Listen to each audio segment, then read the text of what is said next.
살 길이 있고 편한 길이 있는데 스스로 믿음의 길, 스스로 어려운 길, 스스로 순교의 길을 택해서 피 흘려 죽으신 선교사님들을 마음에 기념하는 주일이에요.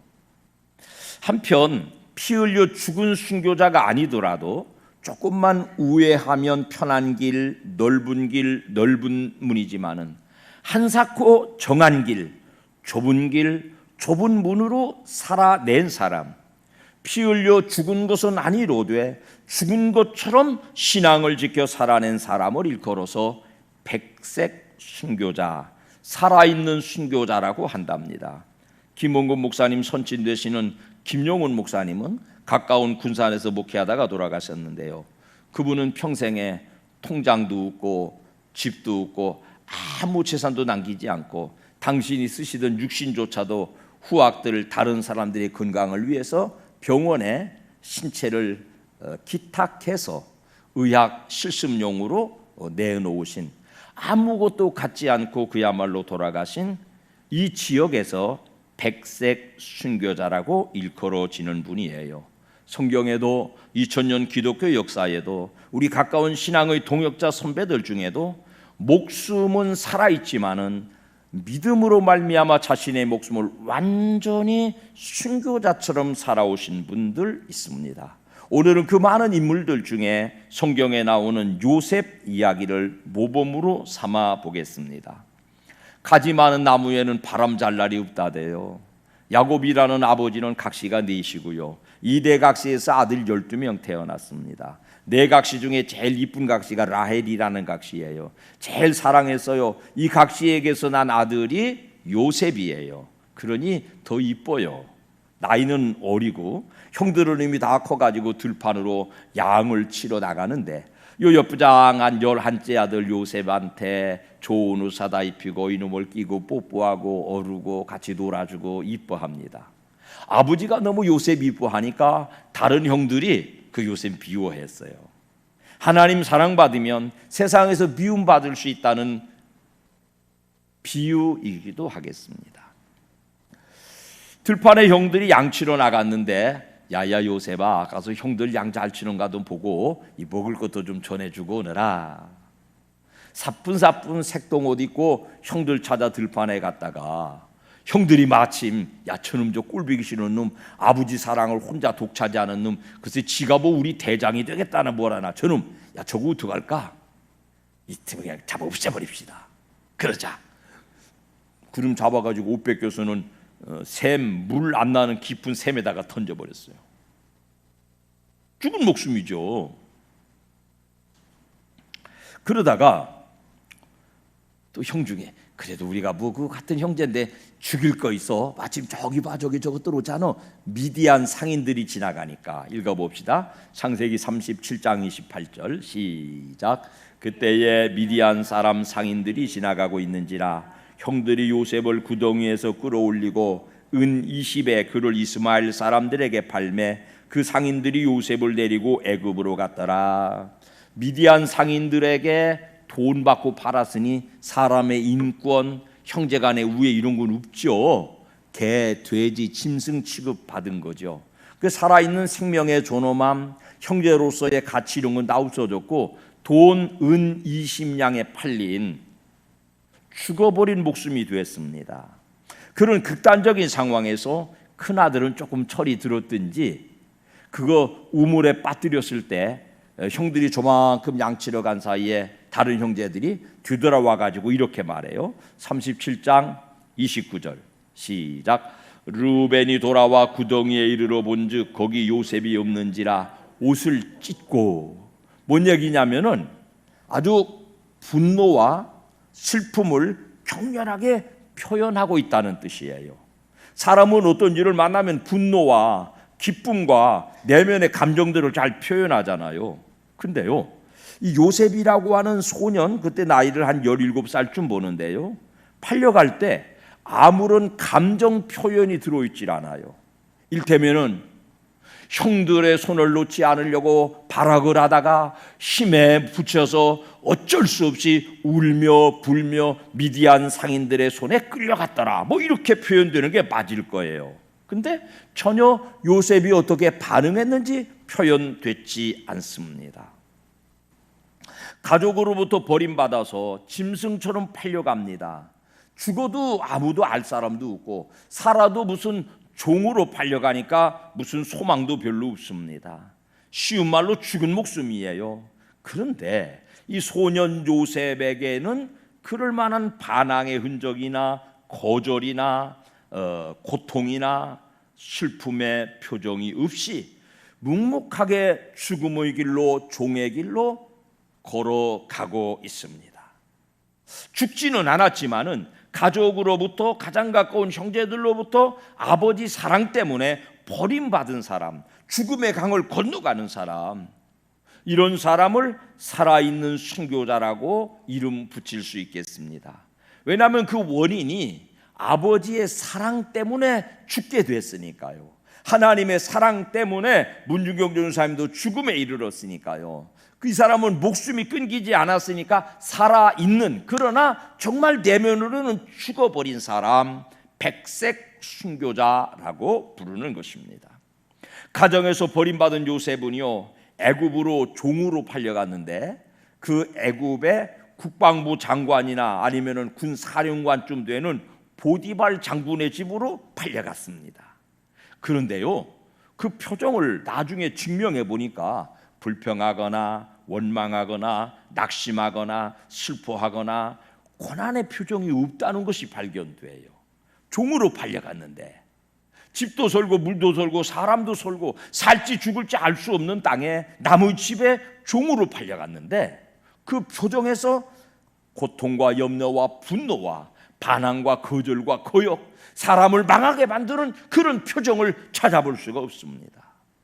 그랬더니 이 사람이 그 집에 들어가서 어떤 대접받습니까? 39장 4절과 5절 시작. 요셉이 그의 주인에게 은혜를 입어 섬김에 그가 요셉을 가정 종무로 삼고 자기의 소유를 다 그의 손에 위탁하니 그가 요셉에게 자기의 집과 그의 모든 소유물을 주관하게 한 때부터 여호와께서 요셉을 위하여 그 애굽 사람의 집에 복을 내리심으로 여호와의 복이 그의 집과 밭에 있는 모든 소유에 미친지라. 아멘.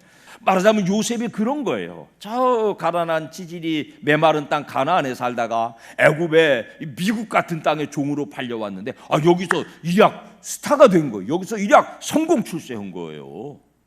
대단한 위치를 차지했죠. 그런데요, 그때에도 요셉의 표정에 기고만장했거나 거만했다는 표정의 변화 없습니다. 묵묵하게 자신에게 주어진 직무를 감당할 뿐입니다. 그런데 문제는 그의 보기 좋은 외모에서 발단됩니다. 39장 6절 말씀을 읽어보면요, 시작. 요셉은 용모가 빼어나고 아름다웠더라. 용모가 빼어나고 아름다웠다는 말을 좀 설명드리면 키가 크고 콧날이 오똑하고 눈매가 부리부리하고 그렇다는 뜻을 포함하지만 그거보다 아름다웠더라라고 하는 말은 그런 외형의 문제가 있는 게 아니라 그 깊은 인상에서 다른 사람들이 볼 때 사랑스럽고 다른 사람들이 볼 때 신뢰가 갈 만하고 가까이 가고 싶은 인물이 되었다는 뜻이에요. 결국 그 내면에서 우러나오는 아름다운 용모가 사람들의 마음을 끌고 신뢰를 얻게 만들고 더 중요한 역할을 감당하게 만드는 모습이 되는 것이지요. 39장 3절 말씀 시작. 그의 주인이 여호와께서 그와 함께 하심을 보며 또 여호와께서 그의 범사에 형통하게 하심을 보았더라. 요셉의 그런 삶에는요, 사람들에게 좋은 인상을 주는 유익이 있습니다. 반면 이 시대의 교회 안에, 예수님을 믿는 사람들이 모인 교회 안에 원불교 신자가 있답니다. 누군 줄 아세요? 저기 원불교 교당에 나가는 분이 아니라 교회 와서 앉아있어도 원망하고 불평하는 교인, 이거를 원불교 신자라고 그런답니다. 습관적인 원망과 불평의 사람들은요, 그 용모가 아름답고 빼어나지 못해요. 그런 사람들은 누가 가까이 하고 싶지가 않아요. 신뢰를 주지 않아요. 마음을 주지 않아요. 우리의 내면의 영적인 아름다움이 얼굴로 드러날 때 치즈 이렇게 사진 찍지만 찍어놓고 보면 굉장히 어색한 거 아시죠? 그건 가짜 용모고 마음속 깊은 곳에 성령의 인격으로 우러나는 그 아름다운 표정이 그 사람의 격을 만들어주는 것이지요. 성도는 예수님을 믿는 믿음으로 예수님께서 십자가에서 우리의 삶의 모든 문제, 죄로부터 비롯된 모든 억울한 문제, 안타까운 문제, 서러운 문제, 슬픔의 문제, 고난과 역경의 문제, 질병의 문제, 마침내 내세의 문제, 영원한 생명까지를 다 해결받은 사람이었습니다. 그 믿음이 내 마음속에 확정되면 내면의 평화가 만들어지는 것입니다. 이 꼬리를 올려서 만드는 미소가 아니라 삶에서 묻어나는 표정으로 행복을 만들어내는 사람이어서 단순히 이목구비가 빼어난 사람이 아니라 용모가 아름다운 사람, 좋은 선한 인격에 영향력을 미치는 사람이 되어 있었던 것입니다. 그러니까 종으로 팔려가서도 그 종된 집에서도 가정의 총무가 되는 중요한 역할을 맡는 사람이 되고 있습니다. 인생을 가장 많이 소비하는 게 뭐냐? 인생을 가장 망가뜨리는 게 뭐냐? 원망하고 불평하는 것이에요. 억울하지요. 형제들한테 팔려갔으니 얼마나 억울하겠어요. 형들을 두고두고 얼마나 곱씹어 분노하고 증오하고 억울함을 표현하게 되겠어요. 종으로 팔려간 그 집에서도 내가 누군 줄 아세요? 내가 이 집에 종으로 팔려할 사람이 아니에요. 나도 집에 가면 아버지가 있고 형제들도 있고요. 이러고 살았으면 그 인생 말아먹었을 거예요. 억울한 걸 표정으로 드러내고 억울한 걸 말로 드러내고 옳고 그런 걸 자꾸 말로 드러내서 원망하고 불평하는 사람은 자기 인생을 자기 스스로가 망가뜨리는 사람인데 이 사람은요 충분히 원망하고 충분히 불평하고 충분히 절망하고 낙심하고 좌절할 사람인데 그 사람을 쳐다보니까 얼굴이 빼어나고 표정이 밝고 가까이 친구가 되고 싶은 사람, 신뢰를 주는 아름다운 용모의 사람이 됐군요. 요셉 소녀는요 벌어놓은 것도 없고 지위도 없고 신분도 없고 아무것도 없어요. 다만 여인이 보아도 흠모할 만한 아주 매력적이고 빼어난 용모 하나를 갖추었습니다. 기분 좋은 사람은 남자에게도 좋고 여자에게도 좋고 어른에게도 좋고 애들에게도 좋은 법이거든요. 요셉이라는 사람은 그 고난의 역경으로 떨어졌지만 아들에서 종이 됐지만 그 종된 신분으로도 많은 사람들에게 호감을 줄 만한 아름다운 인상을 만들어 가졌더랬습니다. 그 아름다움을 탐하여서 주인 보디발 장군의 아내가 유혹해 옵니다. 그 유혹하는 여인에게 적당히 타협해서 주인에게 안 들킬 만큼 즐기기도 하고 그랬던 것 같으면은 혈혈단신 먼 나라에 가가지고 외롭게 지내는 소년이 얼마나 위로받았겠어요. 얼마나 많은 공급을 받았겠어요. 편한 길, 넓은 길, 지름길 되지 않았겠습니까? 많은 요셉은 그 길 택하지 않았습니다. 죽을 길을 스스로 택한 셈이에요. 그 여인이 내 방에 들어오라고 강요하니까 들어가지 못한다고 빠져나오다가 그만 여자가 옷을 잡고 안 놀아주니까 옷을 훌러덩 벗어놓고 도망갔다고요. 여러분, 아들에서 종으로, 종에서 감옥으로 또 전락됐어요. 더 깊은 죽음의 자리로 던져줬어요. 근데요, 그때도 요셉의 감정에 대한 아무런 표현이 없어요. 의연히 감옥에 갇힙니다. 아는 사람 하나도 없어요. 변호해 줄 사람 없어요. 거기서 죽으면 갖다 묻으면 그뿐. 누가 애통해 하기는커녕 죽었는지 살았는지 감옥에 갇혔는지 무슨 죄를 지었는지 아무도 그를 관심하지 않습니다. 그 인생, 그의 존재, 그의 존엄함은 완전히 죽었죠. 목숨 붙어 있을 뿐 그의 존엄한 인간으로서의 모든 가치는 다 소멸되고 말았죠. 문제는 그런 철저하게 비존재화된, 철저하게 죽음의 자리에 내동댕이 쳐진 요셉이지만은 그 내면의 평화가 있었던 모양이에요. 감옥에 던져졌지만은, 죽음에 던져졌지만은 그 내면의 평화가 만들어주는 아름다운 용모로 많은 사람들에게 선한 영향력을 주는 자세로 감옥살이를 해내고 있습니다. 죽었지만은 아직 죽지 않고 살아서 영향력을 끼치는 사람이 되고 있군요. 아들에서 종으로, 종에서 감옥으로 자꾸 죽음을 향해서 떨어져 갑니다. 그런데요, 감옥에 갇힌 요셉 안에 그 믿음이 있었던 걸로 추측할 수 있어요. 여러분 마스크 쓰고 답답하시지만 저를 따라해 보시기 바랍니다. 하나님의 계획에 버려지는 인생은 없습니다. 시작. 하나님의 계획에 버려지는 인생은 없습니다. 우리가 하나님께서 나를 버리셨다는 혹시라도 절망 낙심의 마음이 들거든 그 말씀을 다시 한번 되뇌이시기 바랍니다. 창세기에 그렇게 써 있습니다. 39장 21절 시작.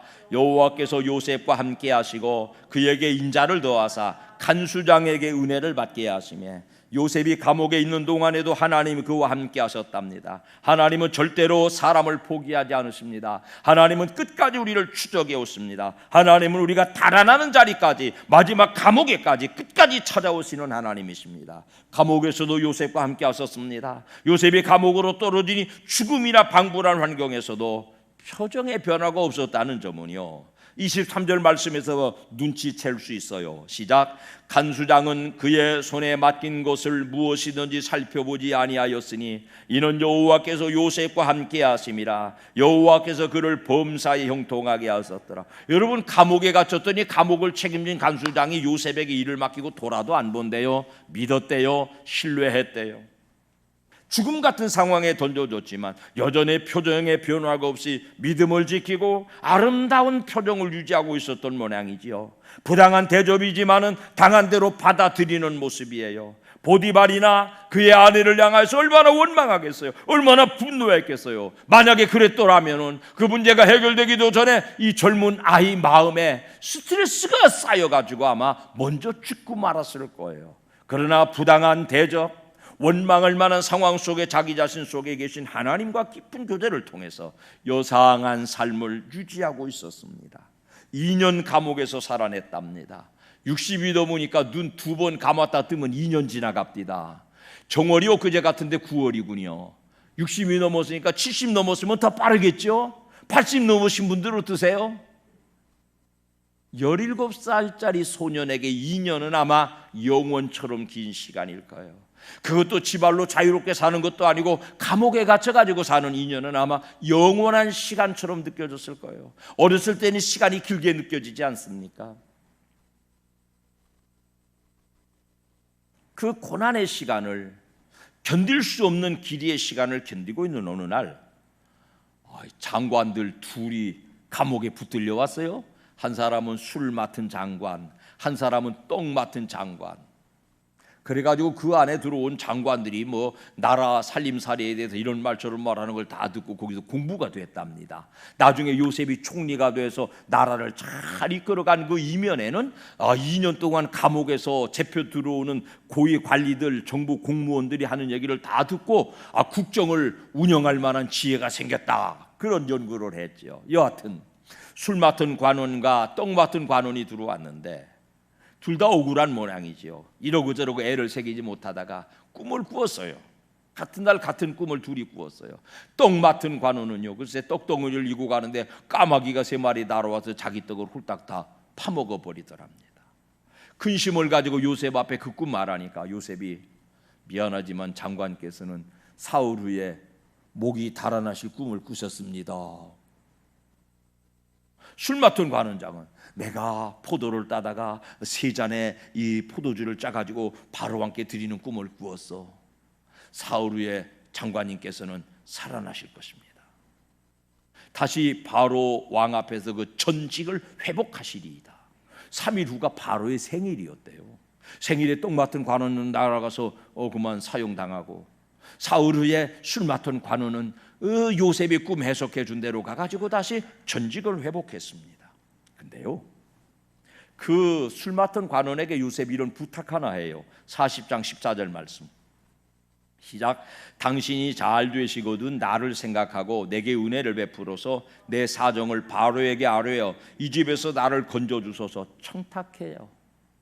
근데요, 23절 시작. 술 맡은 관원장이 요셉을 기억하지 못하고 그를 잊었더라. 나가가지고 자기는 전직을 회복했는데 감옥에 자기 꿈 해석해준 그 명민한 소년 그까지 건 먼지처럼 잊어버리고 말았어요. 사람은 사람을 버리죠. 사람은 사람을 잊어버리죠. 사람은 화장실 갈 때하고 올 때가 다르죠. 사람은 사람에게 무관심하죠. 그러나 하나님은요, 감옥까지 따라다니시면서 사람 곁을 결단코 떠나지 않으세요. 그래서 우리가 하나님 믿어요. 그래서 우리가 하나님을 의지하고 살아요. 그리고 나서 이제 오늘 우리가 읽은 본문에 닿았습니다. 그가 바로 그 일을 감당할 적임자로 요셉을 발탁해서 전국의 총리로 세워서 가정의 총리였던 그가 이제는 한 나라의 총리가 되어서 제국의 총리가 되어서 나라와 민족의 책임자가 되어서 7년 풍년 동안의 농산물들을 잘 갈무리했다가 다가오는 7년 흉년을 잘 보필하고 있지 않습니까? 결국 죽음의 고비를 몇 번이나 넘겨서 떨어져서 죽음의 가장 밑바닥까지 떨어졌던 사람이 결국은 다시 살아나서 자신이 살고 가족을 살리고 민족과 열방을 죽음에서 구원하는 하나님의 도구가 되고 있습니다. 하나님의 미랄이 땅에 떨어져 썩음으로 죽음을 감당해내므로 죽음 앞에서 변화 없이 자신에게 주어진 직무를 감당함으로 자신 자신을 끊임없이 죽음의 길로 몰아넣음으로 넓은 길을 택하지 않고 순교의 길, 사명의 길, 십자가의 길, 어려운 길을 끊임없이 택함으로 먼저는 내가 살아요. 여러분, 거기서 요셉이 좀 넓은 길, 편한 길, 보디발의 아내가 따뜻한 눈빛으로 쳐다볼 때 그 품에 들어가는 일이 얼마나 달콤하고 넓은 길, 좋은 길이었겠어요. 그랬더라면은 요셉도 망하고 나라도 망하고 저 먼 가나안 땅에 사던 가족들도 살릴 길이 없었을 것이에요. 가고 싶은 길 포기하고 사명의 길, 좁은 길, 어려운 길, 그러나 하나님이 기뻐하시기를 택해서 갔던 사람이 무엇보다 내가 살았어요. 무엇보다 내 가정을 살려요.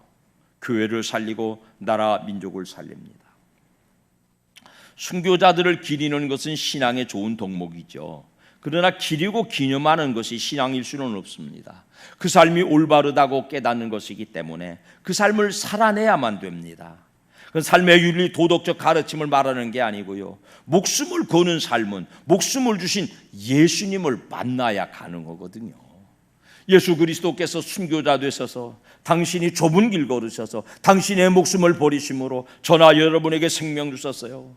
그러므로 예수님을 순교의 모범으로 닮아내서 살아가는 것, 내 자신을 죽을 자리에다가 의연히 가져다 놓으며 나를 제물로 삼아서 교회와 가정과 나라를 살리는 지렛대를 삼는 것이 순교 신앙이겠습니다. 지금 이 시대는요, 나라를 위해서 헌신, 웃기는 얘기예요. 교회를 위해서 헌신, 그것도 마음에 안 남는 얘기예요. 지금은요, 사람들 각자가 신이 돼서 오직 나를 위해서, 하나님도 나를 위해서 존재하시고 교회도 나를 위해서 존재하고 가족들도 나를 위해서 존재하라는 내가 중심이 되는 세상이에요. 그러므로 순교적 신앙이 더 중요해요.